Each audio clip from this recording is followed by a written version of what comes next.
Olá, amigos do programa Direito e Cidadania. Estamos começando, recebendo ele que é promotor de justiça lá em Praia Grande, Dr. Carlos Cabral Cabreira. Bem-vindo ao nosso programa. Muito obrigado, é uma satisfação estar aqui com vocês. Dr. Cabral já trabalha lá há 8 anos, especialmente na área da infância e da juventude.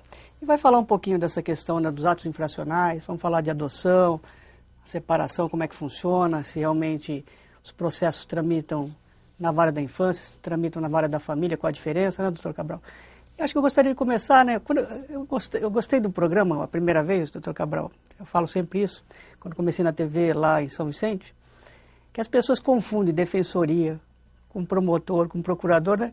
E foi uma coisa que eu não toquei no assunto do Dr. Cabral, mas ele falou, queria falar um pouquinho, né, do papel do promotor, qual é a diferenciação. Acho que é importante, tem gente que ainda confunde isso, né, Dr. Cabral? É verdade, é verdade.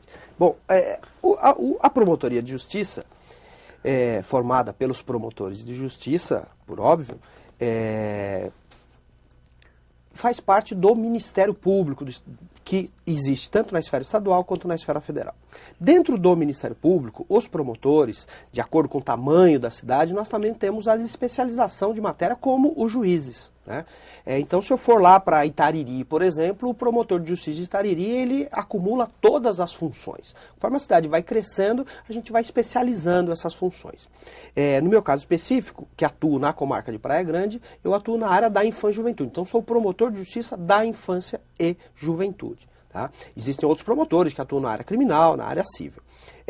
Quais as minhas funções enquanto promotor de justiça da infância e juventude? Sou advogado, né, de todo e qualquer criança e adolescente? Vou atuar em qualquer caso? Não. Né? Existem algumas funções específicas da promotoria da infância. Eu costumo separar, Dr. Walter, em 3 grandes funções, né, que eu chamo de tutela socioindividual, tutela socioeducativa e tutela sociocoletiva. O que é a tutela socioindividual? Primeiro, por que esse termo sócio? Né? Porque quando eu falo indivíduo, significa o interesse apenas daquela pessoa. E esse sócio leva ao interesse de toda a sociedade. E todo o direito relacionado a uma criança e adolescente diz respeito a todo e qualquer cidadão. Porque há um interesse do Estado e da sociedade em proteger. Então, a tutela socioindividual diz respeito à tutela dos direitos fundamentais de toda criança e de todo adolescente.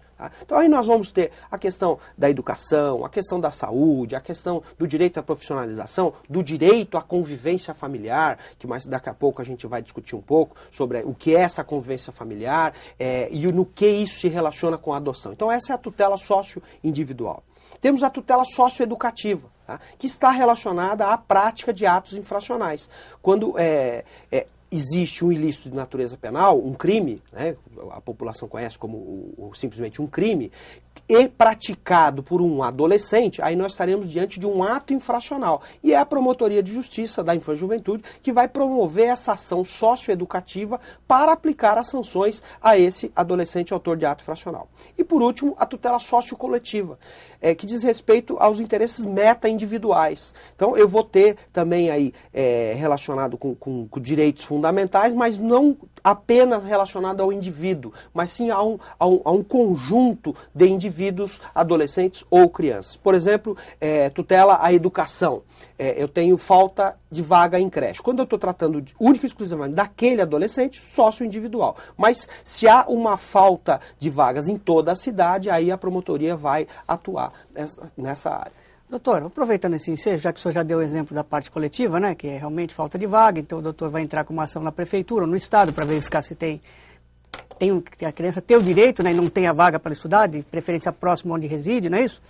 Agora vamos falar da parte individual, doutor, aproveitar. Teve uma entrevista, uma matéria recente no Fantástico, falando o seguinte, que alguns psicólogos hoje entendem que não deve se dar palmada, esse direito individual. Onde entra esse direito da criança de não apanhar, de ter uma educação saudável e da mãe educar? Como é que o senhor vê essa posição como promotor? Porque tem os estudiosos dizendo que a palmada hoje, diz que um tapa numa criança, num bebezinho, pode repercutir por uma criança aí violenta. Como é que o senhor vê essa parte aí, aproveitando esse gancho da parte individual? Bom, ó, enquanto promotor de justiça, e aí diante da nossa ciência, que é o direito, a gente tem que compreender o que é o abuso nos meios de correção. Tá? Então, uma palmada pode ou não ser abuso nos meios de correção. Isso para a nossa ciência. Tá? Agora, pessoalmente, e aí com a experiência que a gente tem na área da infância e juventude, eu costumo dizer sempre o seguinte, Walter: uma criança será um adulto que se recordará muito mais das palavras que recebeu do que as palmadas que levou. Isso é o que eu entendo. Tem toda uma questão cultural, uma questão individual, e o Estado tem a obrigação de respeitar esses arranjos familiares, respeitar até um ponto que não ultrapasse o direito, que é o que a gente chama desse abuso dos meios de correção, que vai ser diferente de um determinado local para o outro. Eu concordo com essa tese de que uma palmada não educa, que eu entendo, que eu tenho um filho de 21 anos e eduquei ele dessa forma. Tá?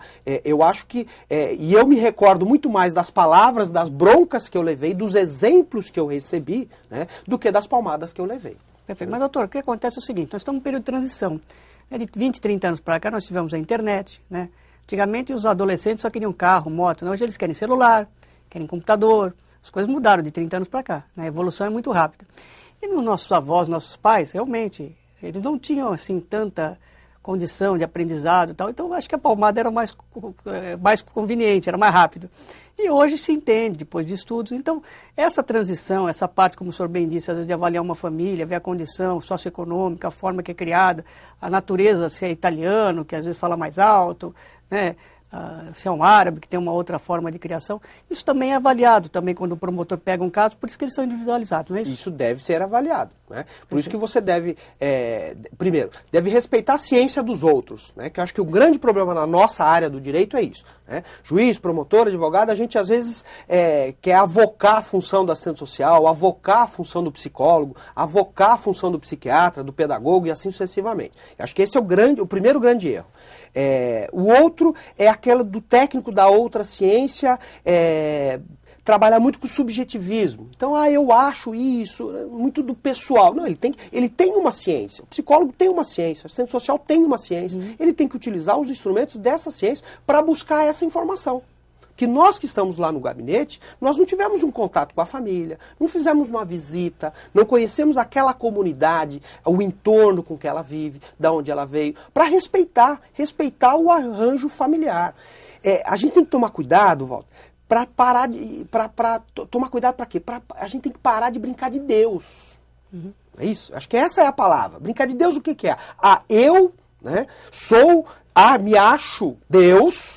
E, portanto, vou substituir aquela família, substituir aquele arranjo familiar e vou transformar no que a gente denomina de família ideal. O que é família ideal? É um conceito muito complexo e talvez não exista. Vamos fazer um intervalo, doutor Cabral, tomar uma aguinha? Vamos voltar a falar sobre isso rapidamente, depois vamos falar um pouquinho de ato infracional, vamos falar de adoção, falar da questão de amor. Vamos responder isso, porque nós temos vários programas que se utilizam disso, né? Que tentam consertar as famílias. Eu queria a sua opinião sobre isso, pode ser? Pode ser. Vamos fazer um pequeno intervalo, não saia daí, voltamos já.